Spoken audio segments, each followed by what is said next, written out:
அதான் சொன்ன சிவாஜி மாரி நடிக்கிறது அவங்கள மாரி யாருமே கிடையாதுங்க.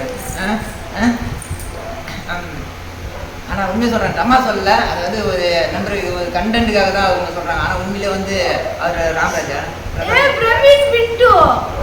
பிரவீன் புரியிட்டாரா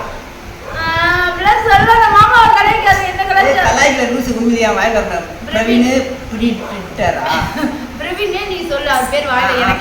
பிரவீன் வந்து அவர் வந்து உண்மையில பார்க்கறதுக்கு ரொம்ப அழகா இருக்காரு. அவரு உண்மையில பார்க்கறதுக்கு எனக்கு பார்க்க ஒரு ஹீரோவா, அதாவது சினிமாவில் வந்து நடிக்கிறக்கூடிய ஒரு விஷயத்துல வந்து பார்த்தோன்னா அவர் ஹீரோவா போகலாம். என்னை பொறுத்த வரைக்கும் அவ்வளோ அழகா இருக்காரு. உண்மையதான். மாமா அழகா இருக்கா? மாமாவுக்கு நான் எப்படி இருக்கேன் அவர் பக்கத்துல? என் பிரவீன் மாமா இதே மாதிரி நான் இதுதான் பிரவீன் மாமா அப்படி உட்காந்துருப்பாரு, நான் இப்படி உட்காந்துருப்பேன். நாங்கள் 2 பேரும் ரொமான்ஸ் பண்ணிட்டு நாங்கள் அடுத்த வீடியோ போடுவோம்.